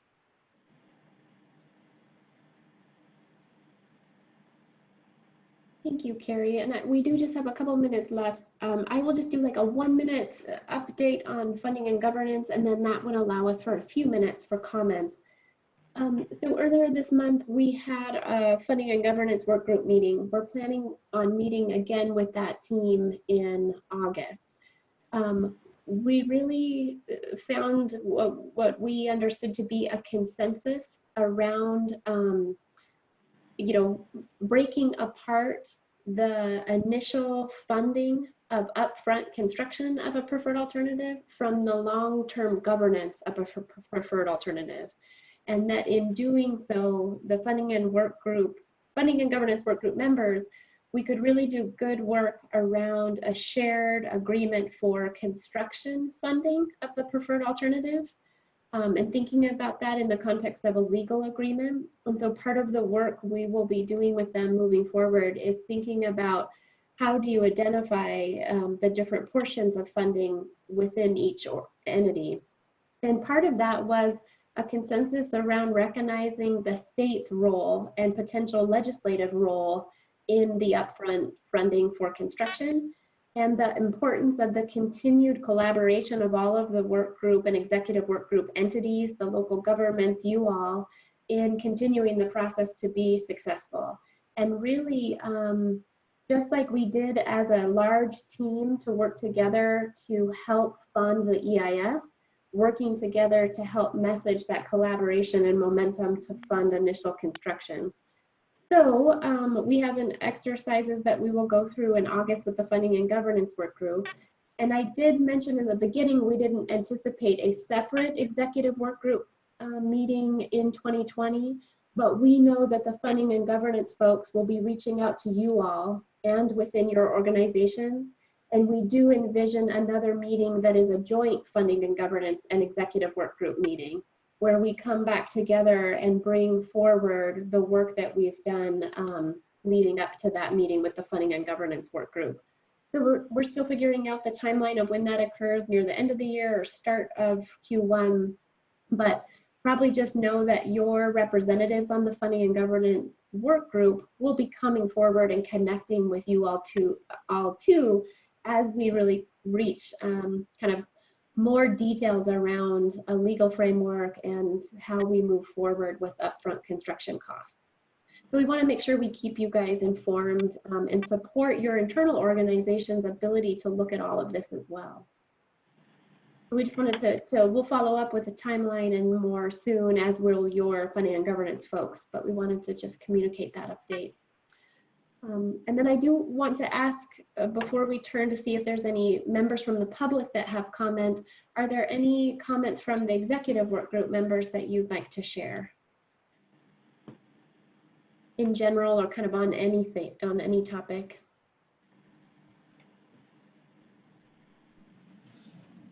Oh, this is Joe, Port Olympia, and I want to say just thank you for the presentation. I get more and more plugged in each time I hear anything about the Capitol Lake, and I hope that can somehow meter the responses to hear what's important feedback coming from the executive committee. Thanks. Well, thank you so much for all of your time, all of your guys' energy with everything else we know you're holding right now with your organizations and just in general. Yeah, I'll echo that comment. This is Pete. Thanks for your work. I appreciate all of the background that you've been providing to us. I think it's very helpful to understand your thought process. Thank you. Ray, do we have any members of the public today that are with us and would like to provide a comment? Yes, Jesse, there are two so far. I just want to mention verbally, if you haven't already raised your hand, let us know, but the first in line is Steve. So Steve, I'll unmute you or I will ask you to unmute and you're good to go. Hi, thank you for the ability to comment. I have a few. First of all, with the transportation issues, I just want to note that the rail question was not presented to the technical committee or the community sounding board. That has been added in since the meetings 2 weeks ago.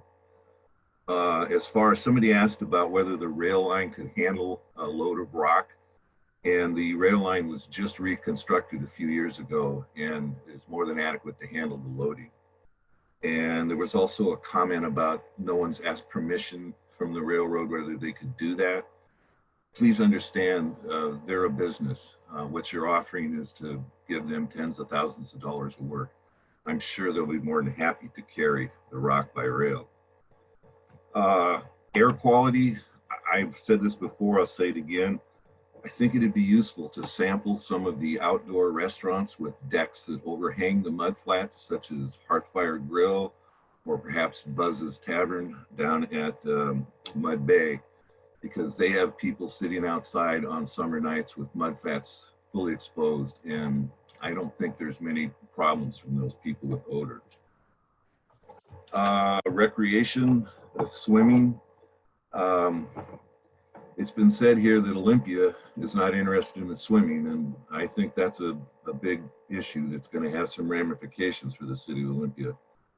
But in the scoping comments, there were plenty of comments about getting swimming back in Capitol Lake, and it's not accurate to say there weren't. And again, the Community Sounding Board, there was a strong interest in swimming voice from that last meeting. I believe there were at least a half a dozen people who, when they realized swimming had been dropped, said, you know, what's going on? That's very important to me. The freshwater lake. They have said here that it's going to take 30 to 38 million gallons a day to flush this lake to keep it clean. And Mayor Komet has very accurately asked, well, what's the volume of the lake that you're going to turn over with this water, to have some idea of what you're talking about. They refuse to give that volume. I asked for it 2 weeks ago. I believe it's been asked for since then. And they came to this meeting not knowing that figure, which is just as easy to know as the 30 to 38 gallons. In fact, million gallons. If you know the 30 to 38 million gallons a day is needed to turn it over, you've got to know what the total volume of the lake is. And since they won't tell you, I will. It's approximately 75 million gallons in the new hybrid freshwater lake. That would mean they're saying that this lake has to turn over every 48 hours in order to stay clean for swimming. And there isn't a groundwater fed lake in Thurston County that turns over that fast. And almost all of them have very good, clean swimming opportunity. So this is a big fallacy in what's being presented here. And again, I think the fact that they tell us how much that would need to fill the new lake to scare us, that's just 30 to 38 million, but then won't tell us what the actual volume of the lake is, should really raise some questions in people's minds. The other thing is they're still saying inaccurately that to get a permit for that water, you would need to show best use. Again, you would not need to show best use because this is not a take, it's a borrow. You're not using up the water and getting rid of it. You're just moving it through the system in the same general manner it moved before. You do not need to prove best use. And I guess the last thing I'd like to comment here is in this measured evaluation process between a freshwater versus a saltwater basin. I think what they're saying here is that they've just been looking at what is the easiest thing to do. But I don't believe they're looking at what is the best thing to do. Sure, it may be easier to make a saltwater basin, but it will be a stagnant mess that nobody wants, and it'll never pass the alternative analysis. It's a ridiculous thing to even waste time looking at. A freshwater lake would be the best alternative for the citizens in this community. It might not be the easiest, but it would be the best. Thank you.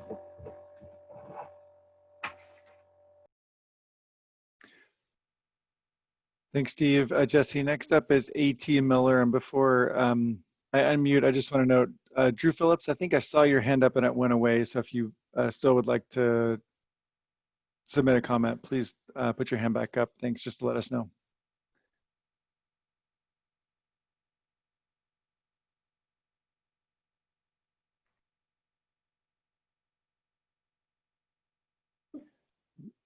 And Mr. Miller, are you still there? Hello, this is Alan Miller. Got it. I have an echo.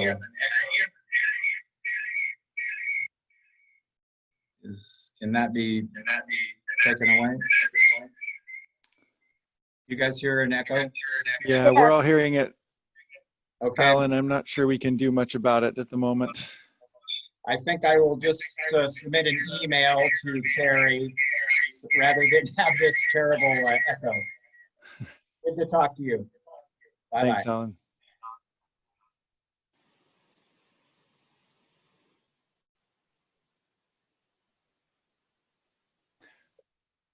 Okay, Jesse, that's everyone that had their hand up.